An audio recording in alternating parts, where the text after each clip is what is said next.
Bonjour à tous, je suis très heureux de vous retrouver pour ce nouveau numéro de Un rendez-vous avec, après quelques semaines d'absence bien sûr dû au confinement.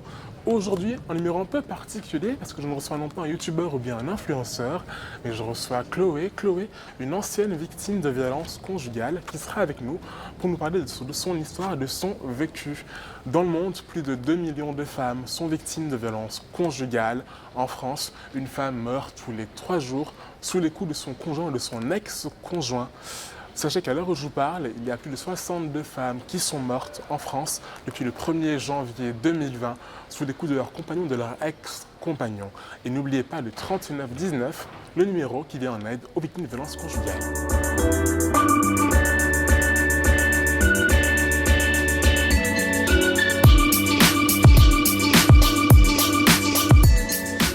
Bonjour Chloé. Bonjour Eladji. Merci d'être avec nous aujourd'hui pour nous raconter ton parcours et ton histoire qui est assez importante, je pense.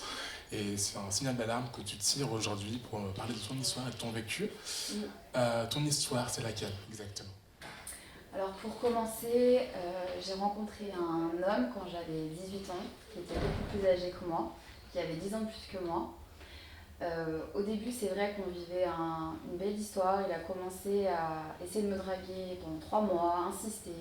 Moi, j'avais pas forcément envie de me mettre dans une relation sérieuse puisque j'avais que 18 ans. Et c'est vrai qu'avec le temps, je me suis dit pourquoi pas essayer. C'était plutôt kiffant, sachant que lui, il avait déjà son appartement, voilà, vu qu'il était plus vieux que moi. Une relation Donc plus un homme sérieuse. mature qui t'a un Voilà. peu impressionné au Voilà, il y départ. avait une voiture, moi j'avais 18 ans, Voilà, tout le était. prince charmant. Voilà, c'est ça. Il faisait beaucoup. Les gamins que tu rencontres à 18 ans, ils sont même pas capables de t'emmener au resto, faire des trucs sympas. Et c'est vrai que je suis tombée un peu sous son charme. Il aimait bien sortir, il était drôle, il était jovial. Et ça, Il c'était le avait début. tout pour lui au départ. Voilà, c'est ça. Donc j'ai commencé à me mettre avec lui. C'est vrai que rapidement, il s'est passé plusieurs petites choses qui ont fait que je me suis mis dans un engrenage assez rapidement, si tu veux. Du sens que au début, tout allait bien. Jusqu'au jour où il a commencé à devenir très agressif dans la relation, à essayer de m'avoir que pour lui, de m'accaparer. Donc après, je me suis dit que c'était juste De la jalousie, de la au départ. jalousie au départ. Et par la suite, c'est devenu de plus en plus oppressant, si tu veux. Et c'est vrai que moi, je suis une gamine à ce moment-là, j'ai pas envie de ça. Donc j'ai essayé de fuir au début cette relation. Et c'est vrai que j'ai fui au bout de 2 mois. Et puis il m'a fait très vite culpabiliser de la relation, il a tout fait pour me récupérer. Donc je me suis dit, bon, il est juste jaloux si tu veux, donc ça pourra le faire. Jusqu'au jour où on est revenus ensemble et qu'à ce moment-là, ça a été juste un enfer si tu veux. Comment tu réagis, toi, au départ, quand tu vois que le mec est extrêmement jaloux, limite possessif? Tu te dis quoi? À quoi tu penses? Est-ce que tu lui dis je vais fuir? Est-ce que tu dis je l'aime donc on verra bien, il va changer? Comment tu réagis? Bon, au début, vu que tu dis que c'est de la jalousie, tu te dis bah c'est pas grave, ça passe, il pourra changer, il verra qu'il aura confiance en moi. Et jusqu'au jour où tu veux fuir et que lui il t'empêche de fuir en fait. Ça a commencé par plutôt quand je voulais partir, quand je voulais sortir, m'empêcher de sortir. Faire en sorte que je m'isole de ma famille, de mes amis, faire en sorte de toujours me faire culpabiliser en disant que c'était moi qui avait un problème en fait. Après je me disais peut-être que lui il est plus vieux, il veut une relation plus stable, mais bon moi j'ai que 18 ans donc forcément j'ai plus envie de sortir. Et donc ça c'était juste le début et c'est vrai qu'après, vu que je me rebellais du fait qu'il m'empêchait de sortir, c'est-à-dire qu'il prenait la clé pendant 3 jours et m'empêchait de sortir si tu veux. Donc moi je commençais à péter des câbles, à essayer de casser la porte, d'essayer de faire tout ce que tu veux pour sortir de chez lui. Et ça a été le début d'un commencement difficile. Ok. Est-ce que tu lui en parlais? Tu lui disais son comportement n'est pas normal avec moi? Il répondait quoi? Je lui fais comprendre. Après, il y a carrément des personnes de ma famille qui m'ont fait comprendre que ça, c'était pas normal.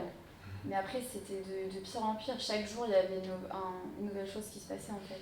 Et est-ce qu'un jour il s'est excusé en te disant écoute, je ne vais pas recommencer mon comportement, je vais changer? Oui. Il a eu des promesses? Ouais, tout le temps. En fait, par exemple, une fois, par exemple, un exemple, je me suis retrouvée en fait, il m'a jeté un objet sur le visage qui a pété ma mâchoire et pété ma dent. Donc, parce que je voulais sortir et que lui, il voulait pas, tu vois. Du coup, j'avais pas le choix, je me suis retrouvée à l'hôpital et il pleurait de toutes ses forces pour me faire culpabiliser en me disant que c'était moi qui avais abusé. Donc, du coup, c'était parti tout seul, mais que si moi je portais plainte, vu que j'ai appris par la suite qu'il avait fait de la prison, et ça je n'étais pas au courant au début, qu'il allait vite se retrouver en prison. Donc, forcément, tu te dis, j'ai pas envie non plus que ça arrive à ce niveau-là, j'ai pas envie de porter plainte, j'ai pas envie qu'il y ait tout ça, des poursuites judiciaires juste pour ça en fait. Tu te dis que c'est pas important et que ça va passer. Et il y a eu plusieurs choses comme ça. Et donc ça a été un exemple. Il y a eu d'autres exemples. Après, ça allait de pire en pire, si tu veux. Une fois, je me suis retrouvée par exemple séquestrée. J'ai réussi à fermer la porte à clé. Séquestrée? Pendant 3 jours, hein. Il t'a enfermé où? Chez toi? Chez lui. Et si Okay. je hurlais, si je pleurais, il me mettait genre l'oreiller sur la bouche et tout pour pas que je hurle, pas que je pleure. Et il me disait des menaces de mort à ma famille si je sortais ou si je hurlais, quoi. Donc t'es resté 3 jours enfermé. Il prenait mon ordi, il prenait mon portable, je pouvais rien faire. T'es resté 3 jours enfermé chez lui. Ouais, et ça arrivait plusieurs fois. Et tes proches n'ont rien dit? Et tes proches si, mais par exemple, en fait, pas inquiétés pour toi? Comment ils ont réagi si, mais si tu veux, par exemple, on se retrouvait... j'arrivais des fois à partir, et je vivais en même temps chez lui et chez mon père. Et si tu veux, quand je sortais de chez mon père, je ne sais pas comment il faisait, mais c'était tellement un psychopathe qu'il arrivait toujours à savoir où j'étais. Okay. Toujours. Et des fois, je sortais dans la rue, il me retrouvait. Et à ce moment-là, il m'attrapait dans une rue, il m'enfermait, je me suis pété les cervicales parce qu'il m'a poussé une fois, j'ai atterri contre le siège. Et à ce moment-là, il me séquestrait. À ce moment-là, chez lui, je hurlais, je faisais tout ce que tu voulais, mais les voisins ne bougent pas. Alors que je sais très bien qu'ils ont entendu. Ses amis, pareil, parce que par la suite, en plus de ça, je veux pas faire une généralité, mais ce mec-là, il était dealer en fait, et il avait tout plein de mecs autour de lui en fait qui le suivaient, et il y a carrément ses potes qui me séquestraient chez lui, si tu veux. C'était un engrenage de fou, et quand j'ai voulu partir une fois, il a tout ruiné, il a réussi à péter la porte de chez mon père. Je me suis enfermée dans la salle de bain, il a tout pété. Et en fait, il menaçait mon père, il a voulu se battre avec mon père, il y a eu des flics qui ont intervenu. Après, en fait, c'était tout le temps ça, j'essayais de fuir et il faisait du mal à des gens autour de moi. Il a menacé ma meilleure amie, il est venu en mettre chez elle pour la frapper. Il y a un mec qui a essayé, pareil, de faire en sorte que je parte de chez lui. Il m'a dit, écoute, tu veux vraiment partir? Ben, regarde ce qui va se passer. Il a réussi à m'attraper, il a attrapé mon ami. Et il l'a mis dans la forêt et il l'a défoncé. Donc à partir de ce moment-là, tu te dis, s'il est capable de faire ça, le mec, un gamin qui a 10 ans de moins que lui, il est capable de faire ça à ma mère, tu vois. Donc après, c'est vrai que moi, je voulais pas qu'il touche aux gens de ma famille, je voulais pas qu'il fasse du mal à ma famille, même à mes amis. Et du coup, je me suis éloignée de tout ça en me disant que c'était mon problème et qu'il fallait que je l'assume toute seule. Et les gens autour en avaient marre parce que personne n'arrive à comprendre en fait que... pourquoi tu arrives dans cette situation-là et pourquoi tu restes en fait. Mais tu sais, les gens ne savent pas. Enfin, ils voient, mais ils ne savent pas vraiment quel est le problème. Voilà. Et tes amis, ils te disaient du coup pourquoi tu restes, mais ils comprenaient, ou tu étais un peu pour eux une victime qui voulait rester avec son bourreau sans faire l'effort de partir? Non, j'ai l'impression que les gens ils pensent que tu kiffes cette situation en fait. Okay. Que tu aimes bien, que ça te stimule, j'en sais rien, mais il y a certaines personnes qui comprennent que c'est vraiment grave. Mais pas beaucoup. Il y a peut-être 2-3 personnes, mais c'est tout. T'avais peur, j'imagine? Non. Je t'avoue que non, parce que je suis quelqu'un de forte. Et non, des fois j'en avais marre, j'en pleurais, je hurlais chez lui, tout ce que tu veux, mais non, j'avais pas peur. Et comment on a pu passer en quelques mois d'un homme qui a été avec toi au début, un peu le prince charmant, au tout, comme ça? Quel a été l'élément déclencheur, mais quelle a été la cassure pour qu'il passe vraiment aux antipodes de ce qu'il était au départ? Je pense qu'il avait un problème avec moi dans le sens que il était fou de moi, vraiment je pense. Amour passionnel. Ouais, mais destructeur, tu vois. Ouais. Et moi je l'aimais pas autant qu'il m'aimait, ça c'est sûr. Mais vu qu'il m'aimait tellement qu'il avait besoin d'avoir cette emprise sur moi, que moi, forcément, j'ai 18 ans, j'ai pas envie d'un truc aussi sérieux. Il a tout fait pour que je ne sois qu'à lui en fait, si tu veux. Et du tout au tout, ça a changé le jour où j'ai commencé à vraiment être avec lui, à vraiment m'intéresser à lui et vraiment m'intéresser à la relation, tu vois. T'es parti voir les policiers? Plusieurs fois, ouais. Et en fait, si tu veux, j'ai porté plainte surtout à la fin. J'ai porté plainte aussi parce que j'avais peur pour mes amis, parce que comme je te disais, il a menacé plusieurs de mes amis, dont ma meilleure amie à cette époque. Donc obligée de porter plainte s'il lui arrivait quelque chose. Et oui, j'ai porté plainte pour protéger ma famille. Comment t'ont reçu les policiers quand t'es parti porter plainte ce jour-là? Parce que généralement, les gens disent que les policiers ne sont pas à l'écoute, qu'ils ne font rien. Est-ce que tu as eu un suivi après la plainte? Est-ce que tu as été bien reçu au commissariat? Ouais, j'ai été bien reçue, c'est vrai. Après, vu qu'il venait de la même ville que moi, il était déjà connu des services de police, puisqu'il dealait, forcément. Et ils essayaient de l'attraper depuis quelques temps, donc ça arrangeait bien qu'il y ait cette plainte.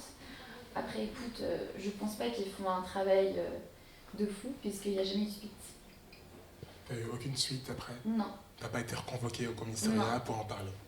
Jamais. Donc t'es allé foncièrement porter plainte une fois et t'as eu aucun retour? Moi, plusieurs fois, de la et non. police. Rien. Non, c'est vrai, je n'ai jamais retrouvé. D'accord. Pour toi, quelles sont les failles de la police ou du gouvernement pour les femmes qui sont victimes de violences conjugales? Qu'est-ce qu'il y a à améliorer?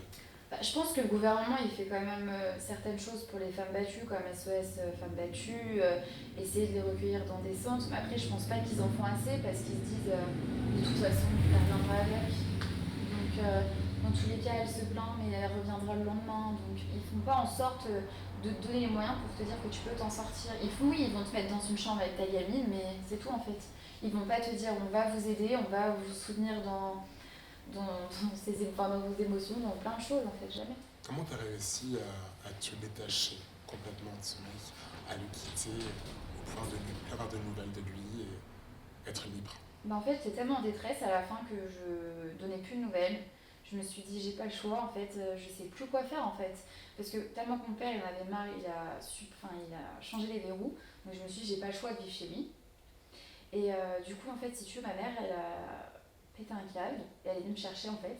Et elle m'a dit, maintenant tu prends toutes tes affaires et tu vas carrément en Bretagne, tu vois. Donc je suis partie à 600 km et je n'ai plus de nouvelles de lui. Et même pour te dire que tellement que c'était un psychopathe, il a essayé de me retrouver, de me relancer. Une fois, je suis retournée dans la même ville, je me suis carrément fait gazer avec ma mère. Enfin, ça allait. Ouais, ça allait très loin. C'était un psychopathe, vraiment. Et il faisait tout, en fait, pour me pourrir la vie. Il a saccagé la voiture de ma mère, de ma grand-mère, parce qu'il n'avait pas de nouvelles de moi. Il a tapé mon père et tout, dans un bar. Voilà, tu vois. Mais après, moi, j'ai essayé. Ça a duré 2 ans après ça. Oui, c'est clairement chier ma famille. Voilà. Le jour où tu as reçu le premier coup de sa part, tu as pensé à quoi? Tu t'es dit, je m'en vais, ou tu t'es dit, j'ai peur, je reste, il va potentiellement changer, c'est une erreur de sa part? En fait, t'as l'impression que quand t'es jeune, c'est tellement normal. En fait, tout le monde. C'est vrai que tu te donnes. Enfin, quand tu vois les couples autour de toi, tu te dis des bousculades, des choses comme ça, c'est pas grave parce que ça arrive beaucoup autour de toi. Je trouve dans notre génération, tu vois. Même lui, elle m'a donné une claque, il m'a donné. T'entends souvent ça en fait. Mais ils pensent pas que oui, à partir du moment où tu donnes juste une. Rien que tu pousses ou que ce soit dans le verbal, ça devient grave. Et c'est vrai que nous les jeunes, on se rend pas compte de ça, tu vois. Et. Et c'est vrai qu'au début, tu te dis, il m'a juste bousculé. Après, il y a eu ça, donc ça, c'est pas grave, c'est que des mots. Mais en fait, c'est là que ça devient, en fait. Et là, déjà à ce moment-là, c'est déjà trop. Et à ce moment-là, tu devrais partir. Mais sur le moment, tu te rends pas compte. Et après, tu te dis, il me faisait tellement culpabiliser en me disant, oui, mais tu te rends compte, t'as fait ça. Et il me pleurait. T'y croyais à ça? Tu t'es dit, un jour, c'est de ma faute? Ça me faisait de la peine. Des fois, ça me faisait culpabiliser, en fait, de le voir dans cet état-là. Mais je me suis dit, le fond du problème, tu vois, c'est pas mort. Mais je pense que quelqu'un qui est faible psychologiquement va se dire. Forcément croire que c'est de sa faute. Exactement. Est-ce que tu aurais un message, un conseil à passer à ceux qui nous regardent aujourd'hui, qui sont victimes de violences conjugales ou témoins? Qu'est-ce qu'il faut faire? Comment il faut agir? Je pense que déjà, on n'est pas lié à la personne. Hein. C'est pas même pas parce qu'on se marie ou parce qu'on vit avec quelqu'un qu'on est obligé de rester avec. C'est fini ce temps-là. Et qu'à partir du moment où bien il y a juste rien qu'à ta gueule, pars-toi. Il faut vraiment fuir ce genre de relation parce que ça part juste d'une insulte et ça peut partir loin en fait. Et comme tu dis, il y a tellement de femmes qui sont battues ou des femmes qui meurent sous les coups de leur mari et juste des fois c'est juste parce qu'il l'a poussée et qu'elle est mal tombée, tu vois.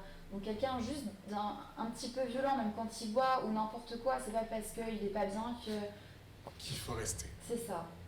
Il y a, je le rappelle, j'ai dit en intro, je le rappelle, il y a 62 femmes qui sont mortes depuis le 1er janvier 2020 sous les coups de leur conjoint ou de leur ex-conjoint. C'est un chiffre énorme. Quand tu entends ça, qu'est-ce que tu en penses? Je me dis que c'est vraiment grave qu'aujourd'hui, que dans 2020 et qu'il se passe encore des choses comme ça en fait. Je trouve ça hallucinant qu'encore un homme puisse te dire déjà qu'il est 20 fois plus fort que sa nana et qu'il arrive encore à faire ce genre de geste-là. Je trouve ça hallucinant et que je pense que le gouvernement, ne font pas assez de choses. Qu'est-ce qu'il pourrait faire selon toi en plus pour éviter ces chiffres qui sont monstrueux? Je sais pas trop quoi dire, mais au moins les aider et dans leur démarche et ne pas juste aller voir quand ils sont interpellés, à se dire bon c'est pas grave, monsieur restez de votre côté, madame de votre côté. Non, vraiment de prendre la femme et de l'aider en fait, parce qu'elle n'aura pas forcément le courage. Parce que je pense que 90% des femmes n'ont pas le courage de partir, parce qu'elles dépendent de leur mari. Donc par exemple, une nana qui n'a jamais travaillé, qui a 5 enfants et qui n'a pas le choix de rester chez ce mec-là, bah tu veux qu'elle fasse quoi? Elle n'a pas le choix. Elle reste, Bah, c'est ça. forcément. Parce que beaucoup de gens disent, mais pourquoi tu ne pars pas? Bah oui, Et c'est pas aussi simple, généralement, pour les femmes qui n'ont pas les moyens de partir, qui sont bloquées chez leur mari. Assumer les enfants. Durant le confinement, on a eu malheureusement une vague expansionnelle des chiffres des femmes qui sont victimes de violences conjugales parce qu'elles étaient bloquées avec leur mari. Et pour toi, est-ce qu'aujourd'hui tu pourrais reproduire le même schéma ou est-ce que tu es complètement à l'abri de ça aujourd'hui? Non, parce qu'au moindre faux pas, je m'en vais. Tu partirais? Ouais, non, impossible. Impossible pour moi. Comme un mec qui te trompe une fois. Ouais, tu pars. Il te trompera encore une deuxième fois. Si tu pardonnes une fois, c'est fini. Ça reviendra systématiquement, c'est sûr. Et dans le cas où une de tes amies aujourd'hui, son mec la gifle, est violent avec elle, comment tu agis? Bah, je la protège et je lui demande de venir chez moi. Ça, c'est sûr. Je supporte pas ça. Même un mec qui crie sur sa femme, et vice versa d'ailleurs, parce qu'il y a aussi des hommes qui prennent des coups, oui, dans les deux sens. Et pour moi, bah, tu dois être, le couple doit être égaux. Enfin, il doit être égaux. Est-ce que tu penses que ton jeune âge a joué à l'époque sur ton comportement ou sur le sien, ou est-ce qu'il est le même aujourd'hui? Non, je pense que c'est ton caractère qui fait la différence. Si tu es quelqu'un d'assez fort et de te dire qu'il faut que tu te sors de cette situation et que tu trouves les personnes pour, bah, je pense que tu peux t'en sortir. Moi, je comprends pas que tu aies eu aucune protection policière après te voir les flics. C'est un truc qui me rend dingue. Et j'espère que le gouvernement va enfin se bouger les fesses et apporter des vraies solutions. Mais, merci Chloé d'avoir répondu à mes questions. N'oubliez pas le numéro d'aide aux violences de victimes conjugales que je mettrai juste en bas, en barre d'infos. Merci à toi. Merci et à bientôt.